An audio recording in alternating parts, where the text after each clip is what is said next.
The Enchantment of the King's Messenger. Mullah Hussein came to visit the Bab in Shiraz. Immediately strong voices were raised against him. "Mullah Hussein has returned to Shiraz," they cried to the authorities. "Now, with his chief, the Bab, he is scheming some fierce onslaught against our time-honoured institutions." So grave and menacing was the situation that the Bab instructed Mullah Hussein to return to his home province in Khurasan. He also dismissed all the rest of his companions except Abdul Karim, whom he kept with him to help transcribe his writings. His disciples spread throughout the length and breadth of the land, fearlessly proclaiming the regenerating power of the newborn revelation. Soon the fame of the Bab spread far beyond the circle of his disciples. It reached the authorities. They became alarmed at the enthusiasm with which the people everywhere accepted his message. An historical account states that the followers of the Bab were ardent, brave, carried away, ready for anything. Every one of its members thought himself of no importance, and burned with a desire to sacrifice his life-blood and his belongings for the cause of truth. This was no longer a local matter, the authorities argued. The same flood of persecution which surrounded Jesus now gradually engulfed the Bab. The combined opposition of church and state unleashed what historians have called the most appalling wave of hatred imaginable. Soon the sands of Persia were stained by a freely given red river of human martyrdom. The officials arranged great public debates in Shiraz and invited the governor, the clergy, the military chiefs, as well as the people to attend. They hoped that in this manner they might discredit the young prophet. However, the Bab spoke such searching truths on these occasions that day by day the crowds that followed him greatly increased in number. His purity of conduct at an age when passions are intense impressed the people who met him. He was possessed of extraordinary eloquence and daring. An historian of those times, Comte de Gobineau, writes, "From his first public appearances they sent their most able mullahs to argue with him and confuse him. Instead of benefiting the clergy, they contributed quite a little to spread and exalt at their own expense the renown of this enthusiastic teacher." The Bab exposed unsparingly their vices and their corruption. Like Jesus, he proved their infidelity to their own belief. He shamed them in their lives. He defeated them with their own holy book in his hand. Gobineau says further that the Bab was of extreme simplicity of manner, of a fascinating gentleness.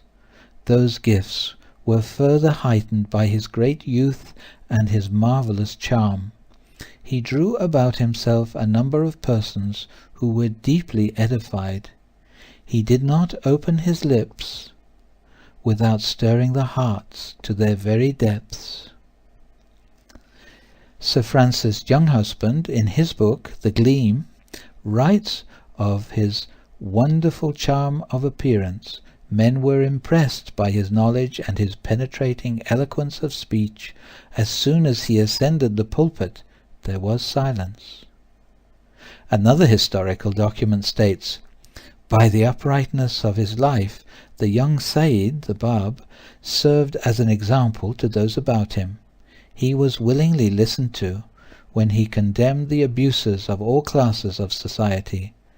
His words were repeated and elaborated upon, and they spoke of him as the true master and gave themselves to him unreservedly." These impressions of the Bab did not come from his followers and sympathizers alone.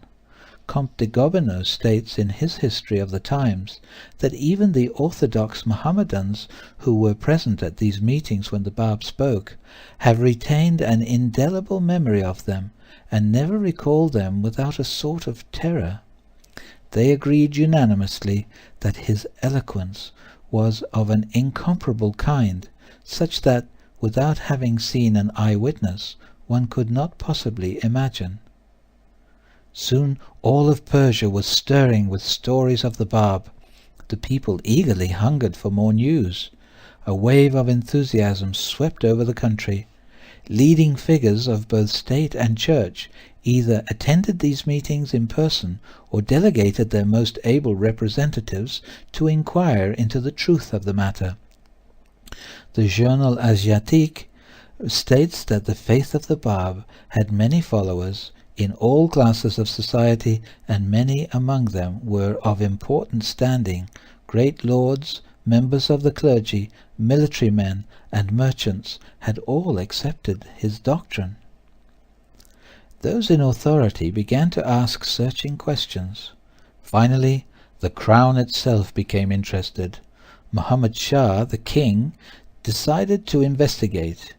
He felt that he should know if the reports about this remarkable young man were true, so he summoned his prime minister. "Who is there," he asked, "that can be trusted to make this investigation?" After much consultation, the king and the prime minister chose someone in whom they both had the greatest faith. He was surnamed Vahid. Vahid was known to be the most learned, eloquent, and influential of all the king's people. If anyone could silence the Bab, it would be he. The great leaders of Persia all testified to his knowledge and wisdom. His father was one of the most celebrated religious doctors of that age, and now Vahid had followed in his father's footsteps and even eclipsed him. His fame and popularity were known throughout the land. He was admitted to be outstanding among all the leading figures of Persia. Whenever he was present at a meeting, he was invariably the chief speaker. Furthermore, Vahid, because of his wisdom, was frequently consulted by the government in times of trouble. He was living at that time in Tehran as an honored guest of the king. Therefore they thought at once of Vahid when he sought an honest person to send on this important mission. The king was very disturbed. He wished to know what political significance the rise of this new faith might have.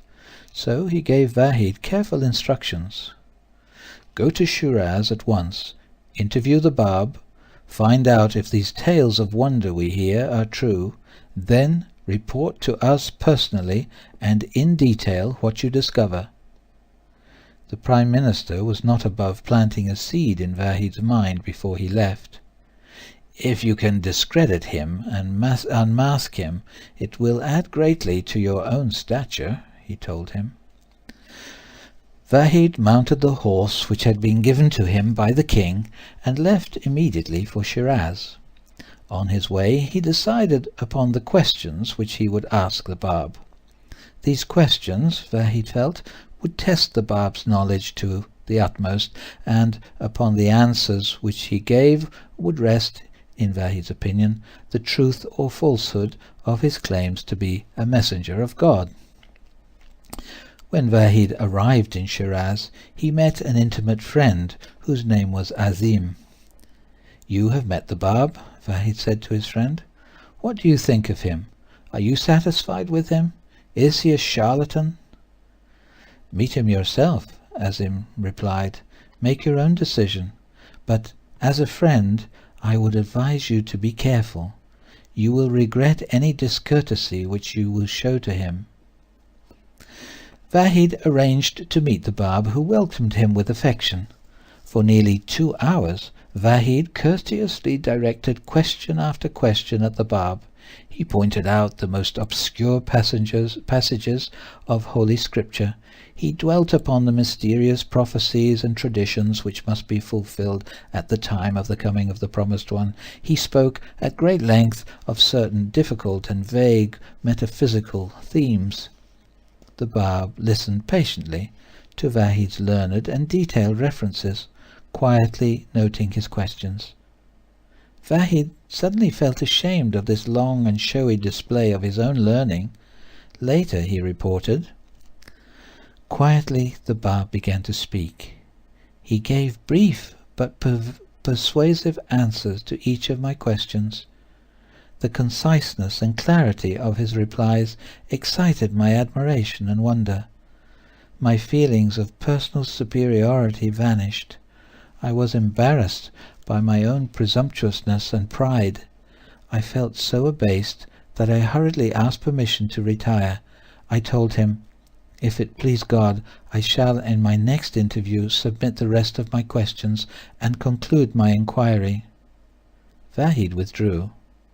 As soon as he left the Bab, he hastened to the home of his friend Azim, and told him what had happened during the first interview, to cause his own deep humiliation. Vahid was confident that his inquiry into the faith of the Bab would end with the second interview. He had his questions clearly in his mind. They were direct and to the point this time. He would be polite, as Azim suggested, but firm. However, when he entered the Bab's presence and began to speak with him, Vahid found himself discussing things which had nothing whatsoever to do with his inquiry. All the questions which he had intended to submit to the Bab had disappeared from his memory. Then, later, to his great surprise, he found that the Bab was answering those forgotten questions. He spoke with that same brevity and lucidity which had so excited his admiration before. "I seem to have been in a daze during the first part of that interview," he later observed. "Then, when I realized what the Bab was saying, that he was answering my unasked questions, I awoke with a start. I was thrilled, yet in spite of my attraction to him, a voice kept whispering to me, 'Might not this all be a mere accidental coincidence?' I became so agitated that I could not collect my thoughts. I refused to remain. A second time I begged leave to retire." Vahid returned to Azim again and told him what had happened. Azim spoke frankly to this, the most learned of Persians. "Would that the schools were being utterly abolished," he said, "and that neither of us had ever entered one. If through our little-mindedness and conceit this acquired knowledge is holding us back from the redeeming grace of God and is causing pain to him who is the bearer of his message." Vahid admitted that pride in his own knowledge had been like a curtain which separated him from the Bab. Azim entreated him, "This time, go with humility and detachment from all that you have learned in the past. Perhaps he will relieve your doubt and perplexity." This third and final interview has been reported in detail by Vahid, not only for the king and the prime minister, but also for posterity. Vahid states, "I resolved that in my third interview I would not ask aloud for proof of his mission. Instead, in my innermost heart, I would request the Bab to write a commentary upon a special chapter of the Holy Scripture which had always interested me. If he does this, I told myself, and if its style and truth distinguish it from the standards current amongst men, then I shall acknowledge his truth. I shall even embrace his cause. However, if he fails, I shall denounce him." As soon as I was ushered into the Bab's presence, a sense of fear for which I could not account seized me. My limbs quivered as I beheld his face. On repeated occasions I had been in the presence of the king without feeling the slightest trace of timidity, but now I was so awed and shaken that I could not remain standing on my feet. The Bab beheld my plight. He arose from his seat and came to me. He took my hand and seated me beside him. "Seek from me," he said, "whatever is your heart's desire. I will readily reveal it to you." I was helpless. I felt powerless to speak. He looked at me, smiled, and said, "Were I to reveal unto you the commentary on the Surah of Kawthar, would you acknowledge that my words are born of the Spirit of God? Would you recognize that my utterance can in no wise be associated with sorcery or magic?" Tears came to my eyes as I heard him speak these words. All I was able to say were the words, "O our Lord, with ourselves we have dealt unjustly. If thou forgive us not, and have not pity upon us, we shall surely be of those who perish." Then the Bab called for his pen-case and some paper. He began to reveal the commentary which Vahid's inmost heart had requested. No less than 2,000 verses were revealed by the Bab on that occasion. The bewildering rapidity with which they were written was even less remarkable than their matchless beauty and profound meaning. Even more startling to Vahid was the fact that this explanation which the Bab gave was the one which he himself had discovered after long meditation. He believed himself to be the only one who had reached this hidden meaning, and he had never made it known to anyone. Vahid's report on this interview communicates his sense of wonder. How am I to describe this scene of inexpressible majesty? Verses streamed from his pen with a rapidity that was truly astounding. The incredible swiftness of his writing, the soft and gentle murmur of his voice, the stupendous force of his style, all amazed and bewildered me. He continued in this manner until the approach of sunset, not pausing until the entire commentary was completed.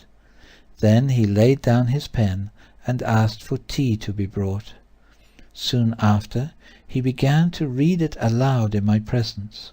My heart leaped madly as I heard him pour out, in accents of unutterable sweetness, those treasures hidden in that holy chapter. I was so entranced by its beauty that 3 times I was on the verge of fainting. The Bab revived my failing strength by sprinkling rose-water upon my face. When he had completed his recital, the Bab arose to depart. With Abdul Karim, Vahid devoted 3 days and 3 nights to transcribing the newly revealed commentary. They verified all the prophecies and traditions in the text and found them to be entirely accurate. Vahid summed up his report on his investigation of the Bab by saying, "Such was the state of certitude to which I had attained that nothing could shake my confidence in the greatness of his cause." Vahid discharged his responsibility to the king, writing a detailed and personal account of his investigation of the Bab. Vahid himself did not return to the capital. He began to summon the people to accept the new messenger of God. Such was his enthusiasm and fervour that other learned doctors decided Vahid must have suddenly lost his mind. A history of the times states that Vahid wrote without fear or care a detailed account of his observations to the chamberlain in order that the latter might submit it to the notice of the late king, while he, Vahid himself, journeyed to all parts of Persia, and in every town and station summoned the people from the pulpit tops in such wise that other learned doctors decided that he must be mad, accounting it a sure case of bewitchment. When the report was given to the king that Vahid had investigated the Bab, found his cause to be the truth, and had accepted it himself, "We have been told," he said, "that Vahid has become a follower of the Bab. If this is true, it would be wise for us to cease belittling the cause of this young man from Shiraz." Immediately the Prime Minister began to attack Vahid for having fallen under the spell of a sorcerer. But the king would still not hear any evil spoken of this great figure. He rebuked the Prime Minister. "Vahid is a man of noble lineage. He is also a man of great learning and great virtue." Hussein Khan, at whose home Vahid stayed during his interviews with the Bab, also attacked him openly. To him also the king sent an imperial command which read, "It is strictly forbidden to any one of our subjects to utter any words as would detract from the exalted rank of Vahid. He will never incline his ear to any cause unless he believes it will be for the advancement of the best interests of our realm." Thus ended the story of the king's investigation of the cause of the Bab. Vahid, acknowledged as the most outstanding of the leaders of Persia, selected as his personal messenger by the king himself, embraced the faith of the Bab and began to teach it. To Hussein Khan, the governor, who challenged him, saying, "Have you fallen under the enchantment of the Bab's magic spell?" Vahid replied, "No one but God can captivate the heart of Vahid. He alone can change the hearts of men. Whosoever can ensnare my heart is of God, and his word is unquestionably the voice of truth." Vahid was but one of many illustrious figures who were being attracted to the faith of the Bab. The Prime Minister and the people of the royal court tried to belittle each of these new believers in the eyes of the king. One day, as the Shah was riding on horseback, an old man crossed the street in front of him, undisturbed by the presence of the king. The old man approached him and greeted him cheerfully. The king was very much taken with the old man's courtesy, dignity, and manner. He replied to the greeting and invited the old man to come and visit him at the palace.